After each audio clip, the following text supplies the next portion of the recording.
I like today's gospel reading coming out of the 9th chapter of Luke, verses 28 to 36.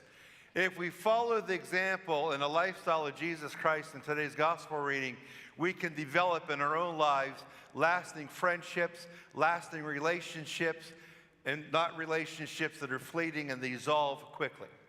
You know, I firmly believe that if Jesus was alive on this earth, walking on this terra firma, I believe he would in fact have a cell phone. But I don't believe that Jesus would have been on Facebook. I don't believe he'd been on Twitter. I don't believe he'd been on Instagram or any one of those social media platforms. Because of the way Jesus conducted himself in today's gospel reading, he shows us how to develop these lasting relationships. And you cannot develop a lasting relationship with anyone if it is superficial. You know, there's this friend of mine. He calls me about once or twice a year. I never call him. I'm not sure why, but he always gives me a buzz on the phone. And every time he does, he always tells me how many Facebook friends he has. A couple years ago, he had 50, then 100, then 150. He called me on Monday. And he said to me, he said, "Kenny, I don't feel too well. I can't get out of the house. Can you get me some groceries?" He only lives about 10 miles from here, and I said, okay. And it's been a difficult couple of years for this fella. Last year, he lost his wife, and his 3 adult children had to move out of state for jobs, so he's really left all alone. I got to his house with the groceries he wanted. We're in his kitchen and on a table there having some coffee, just enjoying our conversation. He said to me, he said, "You know, Kenny, I have now 452 Facebook friends." I told him that's 452 more than I have. But then he said to me he's upset with all of his Facebook friends, and I said to him, why? He said, "You know, I put a post on Facebook the other day, and I met him on Monday." He said, and I put on the Facebook post that I'm not feeling well, I'm confined to the house, I need someone to get me groceries. And he said, only a few of my Facebook friends responded to me. And I said to him, well, the ones who responded to you, what did they say? They said either get well or you're in our thoughts and our prayers. But no one said to him, I'll be there to get you some groceries. I said, well, maybe they live too far away, the ones who responded to you. He said, no, I know the ones who responded to me, and they all live close. They could have did me this favor, but they didn't. I said, about all the others who didn't respond to you? He said, well, I kind of, sort of, really don't know them. They're my Facebook friends. And I thought to myself, that's not a definition of a friend. A friend is not someone you kind of, sort of, a little bit know. If you have any friend you kind of, sort of know, that friend is definitely not going to get you groceries if you need them. Now that's the message of today's gospel reading. How do you develop lasting relationships? You know, what they say, psychologists, is that we're living at a time where loneliness is rampant. We are so connected electronically to each other, yet loneliness is something that is plaguing many, many people. They feel isolated, alone. They might have 400, 600, 300 Facebook friends, but they still feel alone. No one is there when I need them. No one's going to take me to the doctors. No one can get me any groceries. I have these friends I'm connected to in cyberspace, but that doesn't give me the warmth I need, the encouragement I need when I need warmth, encouragement, and when I spirit needs lifted up. Not only is loneliness on the increase, but suicide is on the increase as well. And what's really on the increase, according to psychologists, is the thought of suicide. It is believed that more people now than ever before think about suicide. Not that they actually follow through with the plan, but it's in their mind. Now, there are a lot of reasons why a person would think about committing suicide, and one of those reasons is loneliness. I'm stuck on an island by myself. No one even knows I'm alive. I'm dealing with these problems, these issues, this darkness, this pain, this problem, this angst, all by myself. Now look at what happens in today's gospel reading, verse 28, 9th chapter of Luke. It says in that verse 28, 9th chapter of Luke, Jesus took Peter, James, and John and went up the mountain to pray. You see, Jesus had 12 disciples. And Jesus hung out with his 12 disciples. And we realized that when he would hang out with all 12 of his disciples, many times the disciples would splinter off into small groups. It's difficult to get to know 12 people all at one time. So every so often what Jesus would do, he'd take small sections of his 12 disciples. In this particular reading, he takes Peter, James, and John. Fellas, just the three of us and myself, the four of us, let's go up the mountain to pray. And Jesus was a big boy. He didn't need anyone's help to go up to the mountain to pray. He did it by himself. But Jesus realized what? I want to get close to people. And the only way to do that is to spend time hanging out together. Let's ascend the mountain. On the way up the mountain, we'll talk. Then we'll pray. And then we've got to come back down. And we'll talk about our life experiences. And when it came back down the mountain, they knew each other more. You know, every so often, I like going to Cabela's. The sporting goods store on Interstate 70, just a couple of miles across the state line into West Virginia. And whenever I go to Cabela's, I always will give someone a call, some buddy of mine, and say, I'm going to Cabela's. You want to go for a ride? He'll say to me, what do you got to get at Cabela's? And my answer is nothing. I don't have to get anything. I just want to go. I haven't been there for a while. I love being there, just checking out the deer and all the stuffed animals they have. But it is fun to take. See, I could go by myself, but why? You take someone in a car, you stop for coffee, you drive to Cabela's, you get some lunch, you drive back. 4 or 5 hours, you're done. But the person that was with you in the car, you got to know them a little bit better. And what happens in life when you know someone, you get to know someone a little bit better? Verse 29 happens. Let's take a look. Verse 29 says this. Now, while he was praying, that Jesus, his face changed in appearance, and his clothing became dazzling white.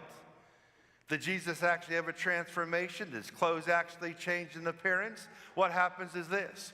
When you spend time with someone, you know, most of us have friends, probably all of us do, but we lead busy lives. And maybe your friends, at most you spend 4 or 5 minutes talking with them. You might run across a friend over at Community Market, someone you haven't seen for a while. They're pushing your cart, you're pushing theirs, and you just talk in a Yahweh 4 or 5 minutes, and then you move on. And you might not see them for another year. But when you spend a lot of time with someone that you haven't spent in a long time with, what happens? You get to see them in a different light. You'll learn a lot more about that person. You might say, well, I never knew you were that talented. I never knew you were that funny. I see a side of you that I've never seen before, the result of a long conversation.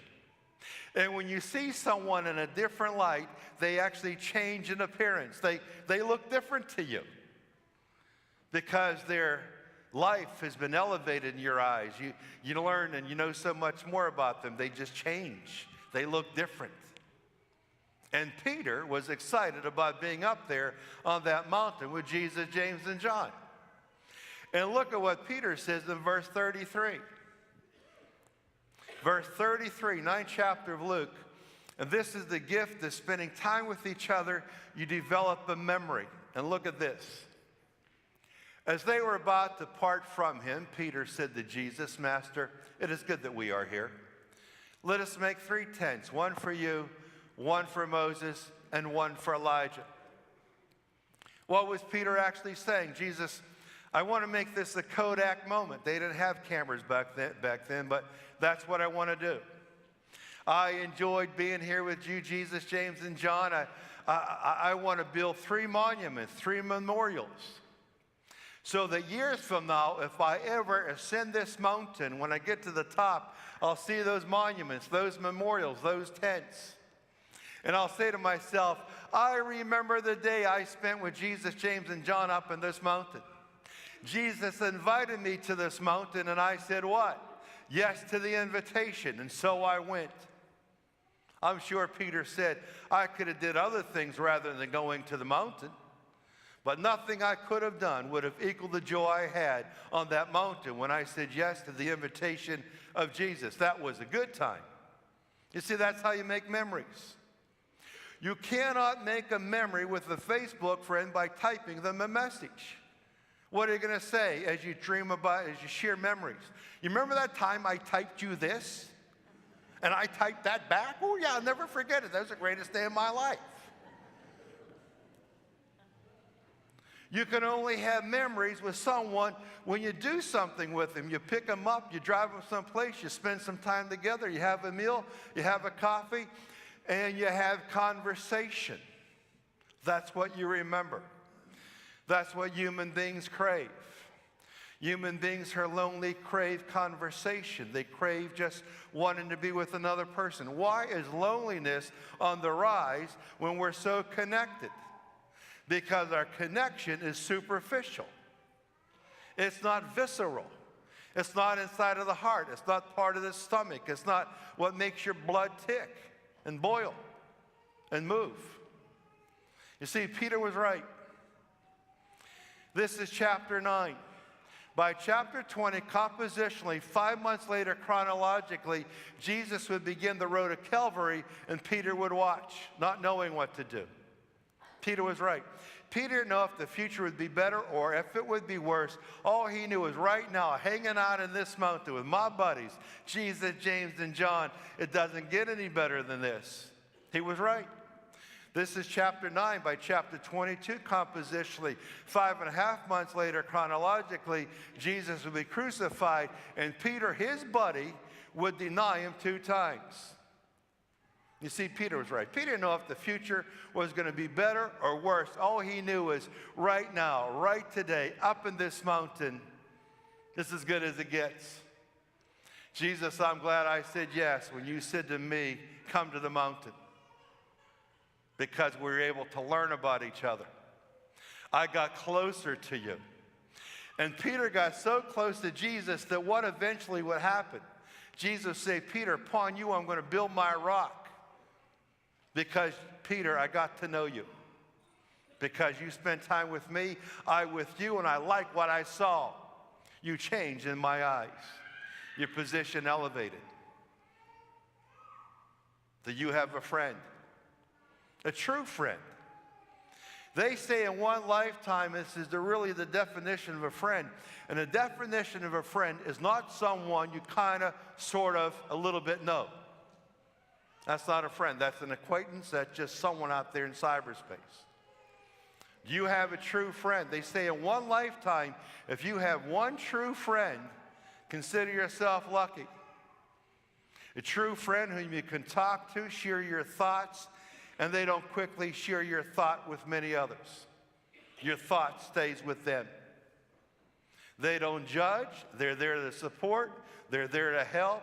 They're there to be an ear, to be a heart, to be a body, to buoy your spirit when your spirit is low.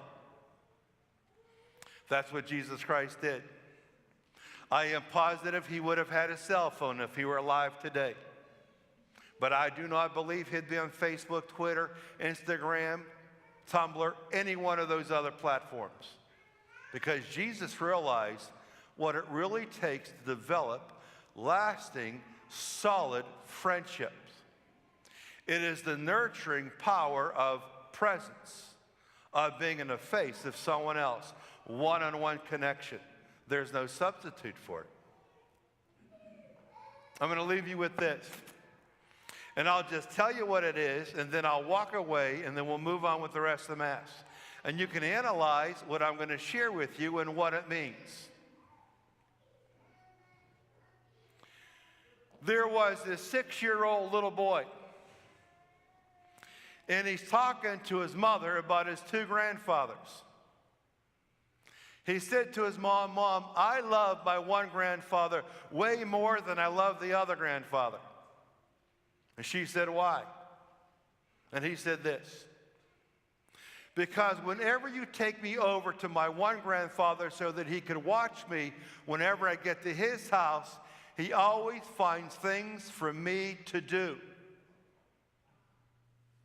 But whenever you take me over to my other grandfather, the one I really, really, really love, I can't wait till we get there. When you take me to my other grandfather so that he can watch me, as you drop me off and I stay at his house, he plays with me. He has fun with me.